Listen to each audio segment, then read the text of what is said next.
Good afternoon and welcome. Welcome to our Threads of Change Empowering Social Workers podcast. This is season 2 and this is episode 2. I am so happy to be here.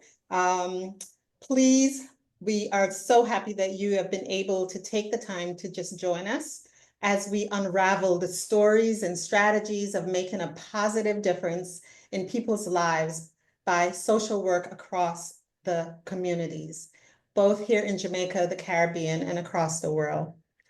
Please make sure you check out our Instagram and keep updated as we have other episodes. And as we explore social workers, advocates, and change makers, the challenges they face, the victories they celebrate, and the impact they create. Whether you are a social worker or just someone passionate about making a difference in people's lives, Threads of Change podcast is just right for you. I have to say, I'm personally very excited about this episode because we are highlighting students that's in our program. I am Dr. Sharon McKenzie. I'm sorry, didn't introduce myself. I am a lecturer here at in the social work unit. And so today I'm going to be featuring 3 students from our program. They're actually second years and they'll introduce themselves. One of the challenges that I posed to the class for one of their tutorial questions was around the history of social workers and the impact that Black social workers have made. In most of the literature, so most of my education has been in the US or Canada.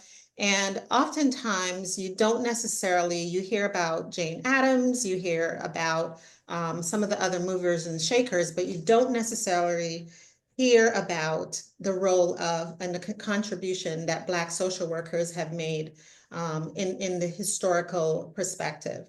And so I thought it was really important that students do their own research to see what roles did Black social workers make, particularly again in Jamaica and the Caribbean.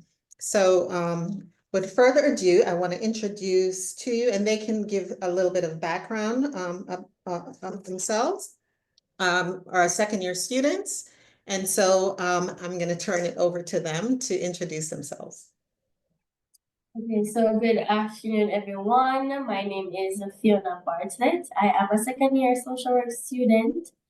And I'm just here to give my opinion on, what's going on in social work from the Black people's, contribution and, what my perspective is. So yes, thank you so much for being here. Thank you. Good afternoon, everyone. I am Shirley Stone, also a second year student here at the University of the West Indies Mona campus. And I'm also here to provide insight into what I know about Black and Caribbean social workers. All right, so hello everyone. My name is Nahila Taylor. I'm also a second year social work student, and basically I'm here to do the same thing as everybody else, to give my opinion and tell you what I think about the curriculum, Black social workers. Yeah. So we really wanted this to be a relaxed discussion, right? So I'm gonna ask you a couple questions, and you can share what you've gathered from your research around each of the questions. So I wanted to start out first by asking, what are your thoughts about the field of social work and the job that, so far your first and second year education has done in informing you, right, about the significance and contributions Black social workers have made to the field since its inception? All right, so basically my opinion on it is that I won't say we don't know anything about Black social workers from the Caribbean or from Jamaica, because we were taught about a couple of them in first year. But what I think about the situation is that most of the texts or the recommended books or the research papers that we have to read for the classes, it's not necessarily from Black social workers. So we learn about them that, yes, this person did that, this person contributed to this, but when we're actually doing the work, we're not necessarily using their research or what they have done, basically. And I have to agree with Mahalia on that. I feel like here at the university, we have a Eurocentric curriculum. So we tend to focus on contributions of like social workers like Jane Addams or even Mary Richmond, while we're not emphasizing the contributions that these Black social workers have done today. Right. So, I agree that, what my colleagues have just said.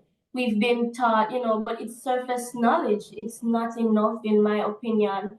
So well, I won't say, enough is not, they have not done, taught us anything at all. There is knowledge, there is information, but there, more can be done. So there is work, but, there can be more can be added, to providing information to the students, sharing more information about our pioneers, who cultivated social work into what it is. So our answer is there more can be done when it comes to contribution and spreading word about what the Black social workers have done in cultivating what we now call social work. It's really interesting. There was an article, research that was, well, it was really an article, like an opinion piece that was written in 2021 by Parker, I think the last name was, and she talked about Black social workers mattered and that their contributions, and almost spoke in reference to, she posed a question that social work, in terms of the history, are we not addressing racism, right? And so my question to you then is, why do you think the contributions of Black social workers have been underrepresented or overlooked? And you can say specifically to the Caribbean or elsewhere. And then just thinking, again, regionally or globally. Okay, so as my colleague said, she mentioned us having a very Eurocentric, what would you say, curriculum. So the books and the research papers, I think that is also reason as to why the Black social workers, their contribution is so underrepresented. Especially in the school. I mean, one of the main books that we read it a lot for a lot of our classes. It would be the book written by Charles Zastrow. Charles Zastrow is a white man. I mean, and that is a book that we have to read. So we have a very, let me say, Eurocentric and very American. We have a lot of that dominating in our social work education, essentially. And yeah, I definitely do have to agree with her because I feel like we have a lack of representation in the academic space. So if our Black lecturers, like if the Black voices that we listen to every day are leading the discussions on the Black contributions, then how will we know about them? I can say yes, we as students are at fault too because we could be doing our research, but really and truly, let's be honest, we're here to get the degree. If my research or my courses are focused on social workers and the contributions of white social workers or Western social workers, then I'm going to do research on the white or Western social workers because let's be for real, I am here to pass, I'm here to get my degree. So as I said, if the Black voices are needing discussions, then who am I to go and research? Yes, that is so true. And as I said before, majority of the information that we get about the Black social workers is just a little piece, a little part. So they're essentially they aren't reflected in the profession. Yes, because in first year, I remember us, I don't remember the name of the course, but I remember us doing a course and they mentioned June Dolly Besson, right? But that's the last time we heard about her until this year. So we're not really, let me say, they're very underrepresented in our courses, essentially. Right. And to add to what my colleagues are saying, another issue that that I've seen is, though, and I must admit that our Black social workers has done a lot of work that I in this session won't ever be able to to talk about. But the issue is that there isn't enough written work to draw upon, right? So even though they've done work, and we must say give credit to them, another issue is that we don't have enough books, enough journal, enough literature to draw on and maybe add to our curriculum. So an issue would be not having enough written pieces from our Black social workers and other pioneers, that have, done their work in the field. So yeah. Yeah. So I have to say that, are you aware that we actually have a social work journal We that's are. represented in the Caribbean? Yes, we are. We are. Yeah. But we're just saying that there can be more. And what Yes. Angela was saying is that, we were taught about Dolly Besson and a number of them, but we hear about them, for a hour. For a hour, and then that's it. So we're saying, there can be more. We can talk about them. Tell people about the work that we do. In our field of social work, we're mainly about advocacy, speaking up for people's rights. But I feel like as social workers, we can talk about ourselves, talk about the work that we've done, to spread light about what we are, what we stand for, and what we've done. So, that's the message.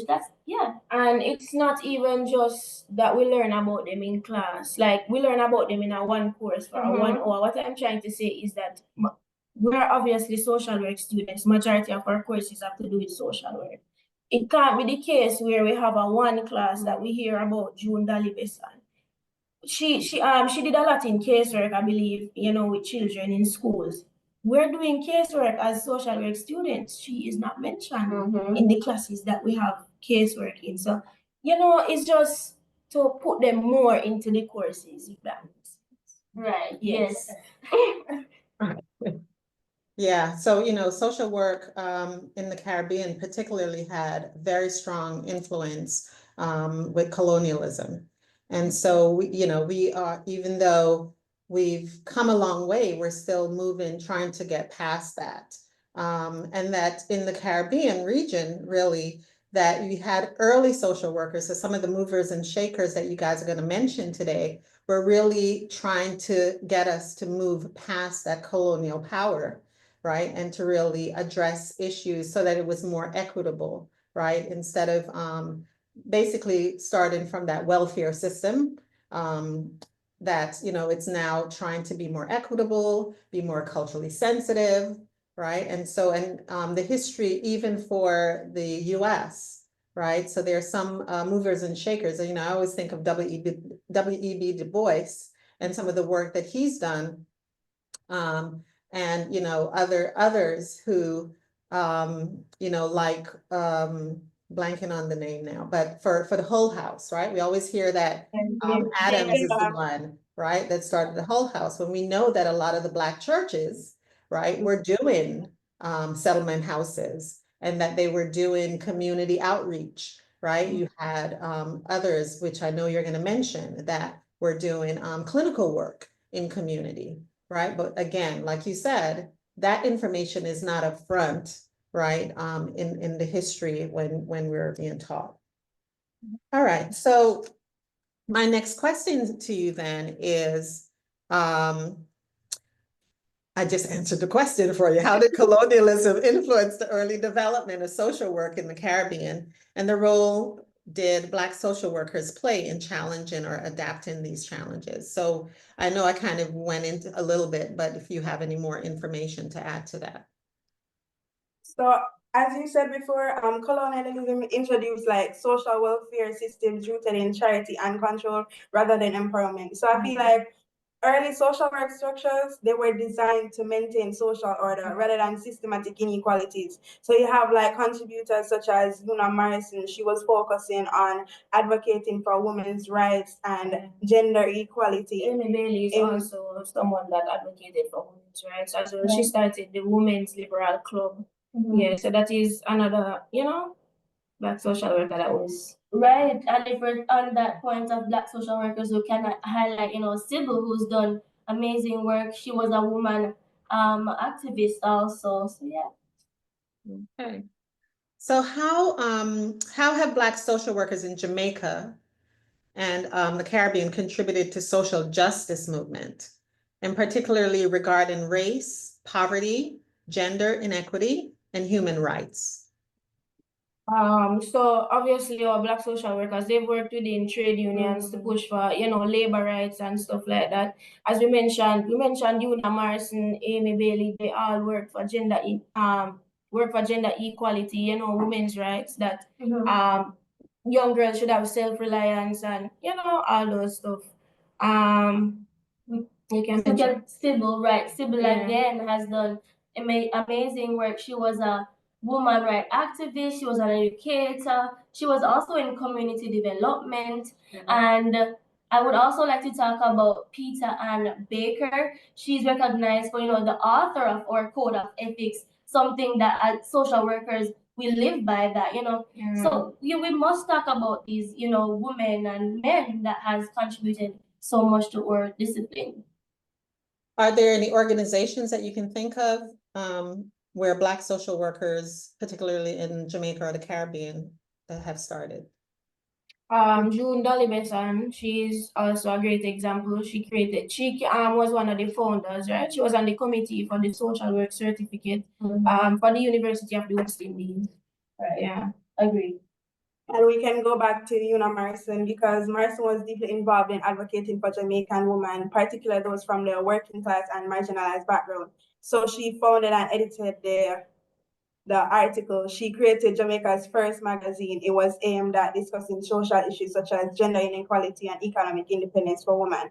Also, I believe that she helped establish the Jamaican Women Liberal Club in the year 1936. So this was an organization dedicated to advancing women's political and social rights and providing education and supporting the welfare privilege for the underprivileged women. So also, when she moved from Jamaica, when Morrison moved from Jamaica in about the 1930s, she went to Great Britain, and in going to Great Britain, she started a League for Colored People. This was known as LCP. So in this, she fighted against racial discrimination and employment and even social services.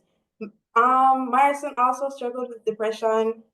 Yes, so she advocated for mental health. She brought mental health awareness in multiple places. We can look at when she was working at the British Broadcasting Corporation. She was the first Black woman producer on this. So she created the program for Caribbean voices. She amplified the perspectives of Caribbean writers and intellectuals. She also was instrumental in providing a platform for the Black voices. So she really did contribute a lot to the community. Okay, so can you just, because you mentioned a couple names, so can you kind of highlight, so you just highlighted Una Morrison. Una. So, you know, you guys highlight some others for us, just for the audience, so that they can learn who some of these people are. For example, we mentioned Amy Bailey, Peter Ann Baker that she mentioned, Jane Addams, she's, you know, one of the mothers of social work. She was one of the first women to, you know, talk about or ask the question, what is social work? She's done, you know, a lot of work in this field. You know, she was a part creating the Hull House, right? In Chicago, providing a space for immigrants to learn skills and trades, you know, about like childcare, you know, arts and so forth. So Jane Addams is somebody to highlight, right? Yeah. And Sybil is also, you spoke about Sybil already? Right. So as a, to come back, we spoke about Sybil. She was a woman activist, you know, she was an educator, she was in community development. Amazing, you know, too much to talk about. Yeah. Amy Jakes Garvey is also a great, but I don't know if you guys pronounce it as Jakes or Jack. But Amy Jakes Garvey, you know, she was in a lot of Pan-African work, and she worked with Marcus Garvey. She basically focused on social upliftment, and we can consider that social work as well. So she can also, you know, be considered one of the Black social workers or Caribbean social workers that we can also look at. I think another person that needs to be mentioned too is Sybil Patterson from Barbados. Oh, right, we were talking about. She was Okay. Oh, actually, she was Guyanese. I'm sorry. Guyanese, right? She was. And yeah, so another educator or community development. She actually worked on women's rights activism. Yes. And you know, did a lot of work working with women. Correct. Okay, so When you think globally, are there some names? So I mentioned W.E.B. Du Bois, who's done some work, or is there anyone else that you're familiar with? Yeah, I mentioned Jane Jane Addams. Addams. Jane Addams is Richmond. also. Mhm. Okay, So yeah, So, Jane Addams and I'm go ahead, sorry. go ahead. So yeah, earlier I said Jane Addams. She was Yes. globally. She's globally. Yeah. Okay, so I'm thinking in terms of Black social workers. Okay. Oh, we have I Ida B. think- Wells. Thank you, yes. And what did she do? Do you remember? So basically, she was a journalist, an activist, social worker. She was just, yeah, basically, what social workers do. She worked with, I think she did a lot of work, having to do with prejudice and stuff like that. Yes, Ida B. Wells. Right, and really worked and one of the founders for the NAACP.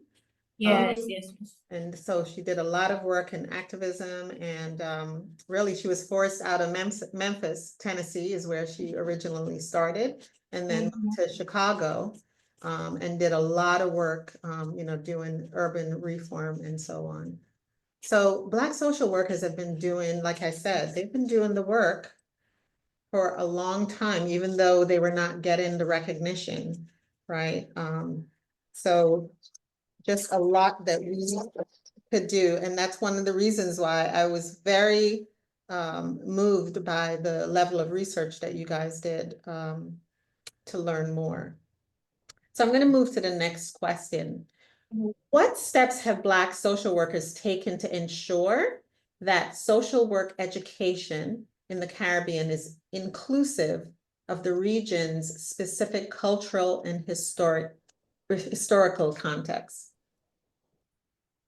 All right, so I believe that Black social workers have pushed for a decolonization of social work curriculum by integrating like local policies, case studies, and even research. So we can look at the Caribbean Journal of Social Work and organizations like the Caribbean Association of Social Work Education, where they work to increase representation. So we had like community-based social work training and field work that prioritizes like Afro-Caribbean traditions, or even we can look at the movements that they have created. And also our curriculum, earlier we said that, in our first year, we were taught about our pioneers, and that is something to be highlighted, and that's something that, they've done to include themselves and, Black social workers, something that we cannot ignore. So our curriculum, though it is, more to the Eurocentric side, it also speaks about, what Black social worker has done, though more can be done. Yeah. And if for you all were on the podcast before, earlier where we featured Mrs. Shillingford, who's done a lot of work in the community and in education, right? Starting at the university. You mentioned Dr. Baker, who's done a lot of work, right? Starting, working at the university. Others that have been movers and shakers in education are Carlene Boyce Reed is another educator, sorry, who's done important work. And then we have Lita Allen is another person in education. And like you mentioned, the work that the researchers have done and, being able to publish in the Caribbean Journal, a social worker, that we need to be promoting that journal, right? And the works of social workers. Right. Okay, so then my question to you now is, despite their significant contributions, right? You've mentioned all of these social workers. Black social workers are still underrepresented in many areas of social work, both in terms of research, in terms of leadership. What steps would you recommend that professionals take to rectify this imbalance? And then what will your role as a new professional be? So I think what we need to do is, even though we are teaching about Black social workers, we need to incorporate their work more. So like any journals that they have written, you know, the research papers, the books, we need to incorporate that more into our curriculum, essentially, so that we're not focusing more on the Eurocentric or the American textbooks, right? Yeah, essentially. Yeah, I also agree. You know, my colleague, one of our main points today is the Eurocentric curriculum. If only we, you know, add the work that's been done, you know, people or pioneers that contributed to community development, we can speak about them, use their examples, you know, as a framework to move forward as students who are on practicum, you know, in the field right now. We can use their example to help us in doing what we are doing right now. So just to agree with Nahelia, incorporating what our pioneers have done into our lives as social workers, that will help tremendously. And when I say incorporate, I don't mean come and tell me that, oh, June Dolly Besson did this, June Dolly Besson did that, Amy Bailey did this. When I say incorporate it, I mean give us their work to study and then have to apply it. Right. Essentially, that is the point I'm trying to make. So we do learn about them. I'm not going to say that we don't. They don't tell us that she did this and she contributed to this. We learn that, right? But what I'm trying to say is the actual work that they do, we want it to be placed in the curriculum so that we're actually reading their work and applying it to what we see happening in Jamaica or the Caribbean and a whole. Right, because even though we learn so much theory, when, you know, as our lecturers will tell us every day, it's one thing to learn it, but it's another to apply it. And when it comes to application, there's nobody else, you know, no one better to look for or look to but our own people who've been, you know, through what we are currently stepping into. Who else should we look to but, you know, our Black social workers? Yes, because Right. because you also have to take into consideration the cultural differences that we have. Yes, because people that are writing things from Eurocentric point of view, they only know the Eurocentric point of view. They don't know what because we have cultural differences in the Caribbean versus America versus Europe, right? Yeah. I'm going to agree with them. In wrapping up, we can look at the fact that, like, if Black social workers aren't leading the discussions on Black contribution, then who's going to do it? We are taught every day that we are the instruments of change. But how can we be the change if you aren't teaching us how to change it? You guys tend to tell us, do this, don't make the same mistake that we did. But I'm saying, if you don't want us to make that mistake, then teach us about it. I mean, if you lead the discussion on the Black social workers, then chances are then we are going to research on them more. Agreed.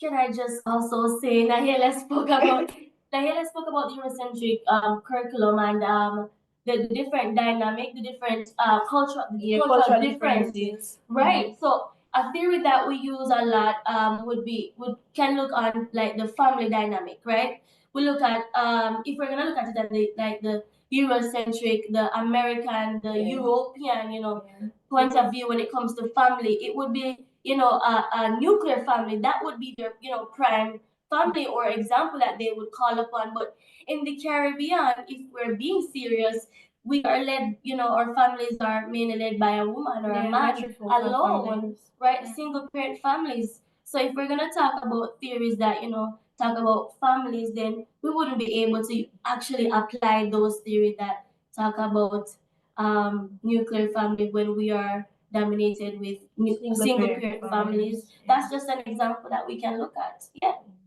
And that's why, yeah, it's important to really look at the culture. Like, it's okay, the theory might be applicable, but you need to make whatever changes or nuances, right? So that it fits. And that's what we talk about when we say cultural sensitivity, right? Knowing what even when you're working in a micro setting and you're working with a family, you can't just generalize with some of the theoretical frameworks that you're using.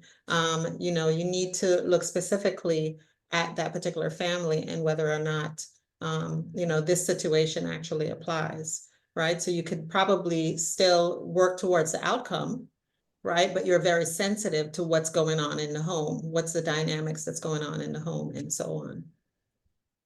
All right. So, I wanted to kind of take this opportunity. We have several of your lecturers that are, online. I'd be very interested in knowing how our audience, we wanted to open up the opportunity just for you, please make comments. What do you think about what these students are saying? They've shared, their perspective in terms of their education and what they're learning. So please, we'd like to open it up to the audience just to, if you have any comments, or suggestions or I know we have a couple of you here who probably have even more history of Black social workers.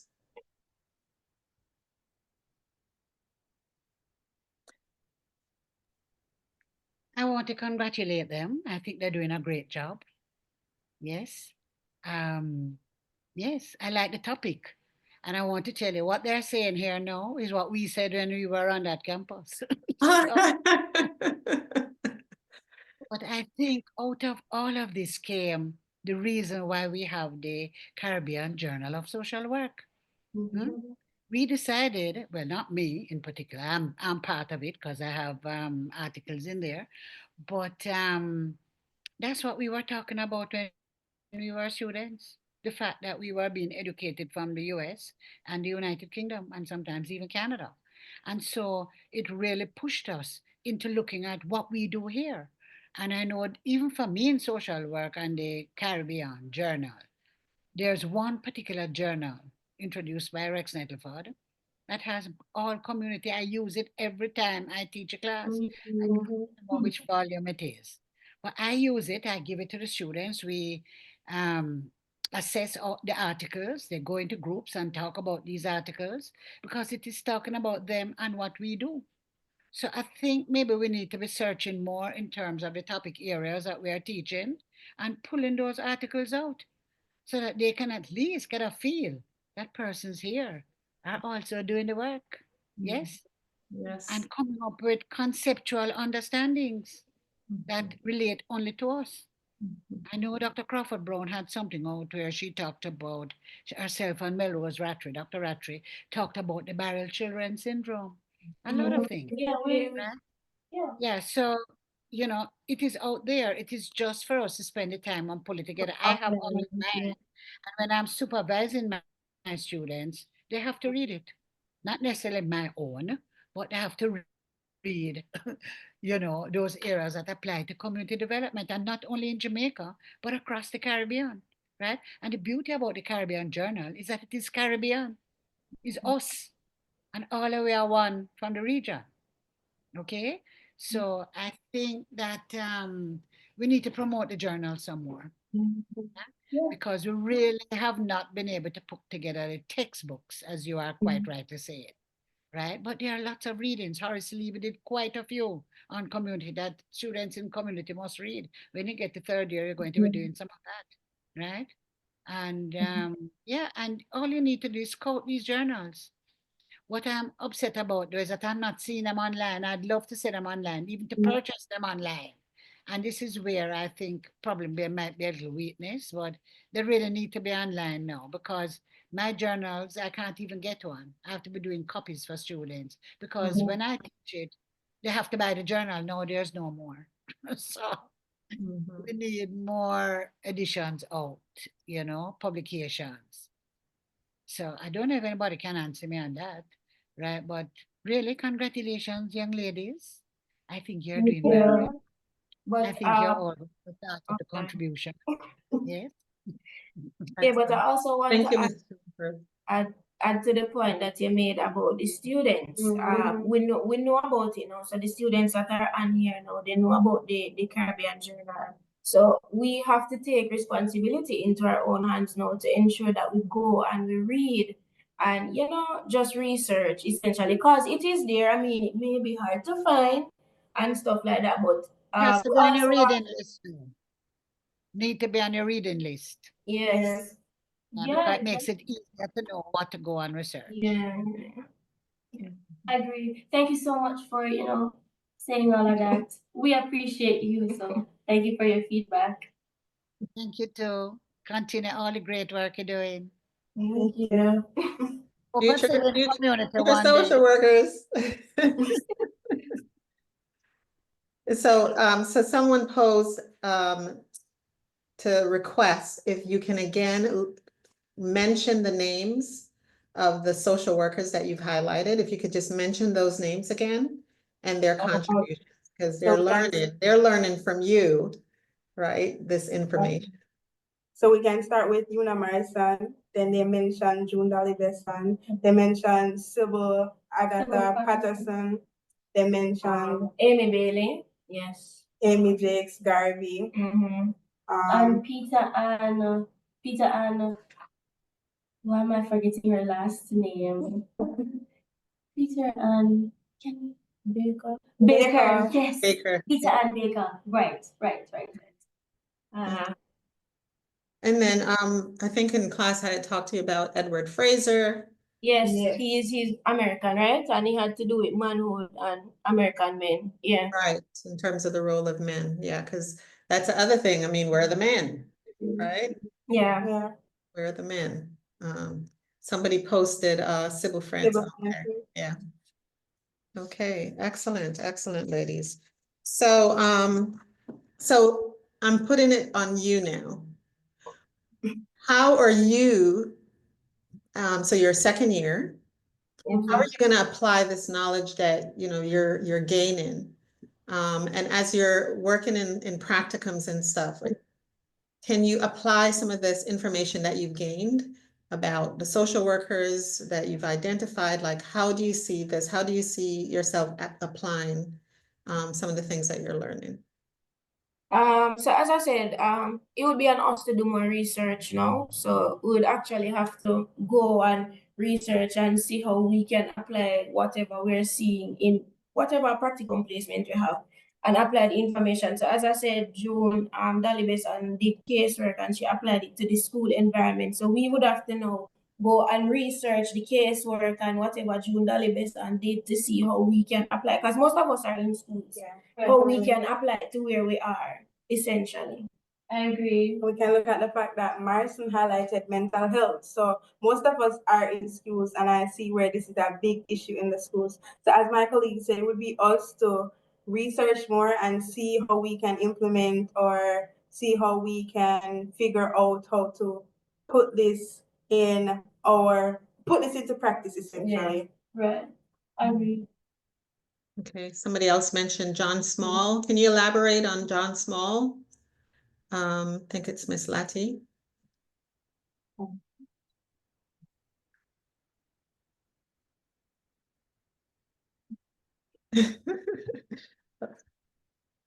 So if you put it in the comments, okay, thank you. So yeah, so she said she doesn't have access. We'll research it. Right. Good, yes, and that's it. You have the name so you can do further research. Did you unmute me? Yes. Okay, We wonderful. can hear you. Mhm. Oh, wonderful. So John Small has done a lot of work. He worked in England. He had a large portfolio in England. He was Black, so he was racialized. He was in charge of that. A children's agency, a child development agency in the UK. And anytime he went to do any business, they were deferred to the gentleman who was white as the person in charge. So John Small came back to Jamaica and he did a lot of work with returning residents. And he taught in the social work program, he taught organization and administration of human services. And John Small's take on that was social workers should create employment for themselves because there's not enough agencies to subsume all of them. But you should do some work. And I think the UK wrote a tribute. He died a couple of years ago, and the UK wrote a tribute because of the work that he did in the UK before he came back to Jamaica. So you need to get a little more information about Mr. John Small. Yes, well, definitely. Excellent. you know, and then mentioning, so you know, the University of West Indies was one of the first program that Yeah. started in the 70s. So, you know, the university has also been mover and shaker in the field. All right, any other comments or questions to our students? Do we have any students in the audience? So, would be interested in getting some. Yes, I see a couple of my students here. Any? Our classmates joined to support us. Yes. Yeah, a lot. Yes, it's a lot of them actually. Yeah, so I mean, this has been, it should be an ongoing dialogue about the role that social workers have been doing, both here in Jamaica and the Caribbean. I will challenge all of you to share information with other peers, your other peers, who may not have had the opportunity as you are learning, that you share the information. And like a recommendation by Ms. Schillenford, you know, it's on us as well to continue to add to the curriculum and making sure that it's part of the reading. Although we always say we have challenges with getting you guys to read. Yes, miss, that is a challenge, because I must admit, me as a student sometimes honestly cannot be bothered with the reading sometimes. But as I said, it's our responsibility to read and research, especially when the information is not as forthcoming. We have to go out there and, you know, search for it. Right, and as you know, the future leaders, I agree, it is a responsibility to do the work. Start now, you know, start now gaining the knowledge, so when, you know, we get the resources to put it out, we are able to put it out and to create the change that we would like to Yes, see. and we should also write the research papers and the books if we want the books to be in the schools Right. and make it accessible so that it can be a part of our recommended text. Okay, Mhm. classmates. Right, guys. And to add to, you know, what's already there. Yeah. Okay, so ladies, thank you. Yes. Excellent job, you know, sharing this information. Like I said, we wanted it to be a conversation, and we hope that this triggered for our audience to be able to do more research and to explore what the contributions have been for Black social workers, both here in the Caribbean and also globally, that we continue to do the work to learn more. We wanted to just thank you again for tuning in to this episode, Threads of Change, where social workers unite, inspire, empower, and create change with a positive impact. Your feedback fuels our mission to spread awareness and create positive change. If you have any questions, stories, topics, or would like to have us cover any particular areas, or maybe even have a special guest, please do inform us by using our social media, our handles, and let us know. And please also share the information that this podcast exists, so that way we can get more social workers and others involved in learning more about what social workers are doing. I am your host, Dr. Sharon McKenzie, and I hope you enjoy the rest of this week, and I hope you enjoyed this chat. Thank you for joining us. Yes, thank you everyone Thank for you. coming and watching us talk.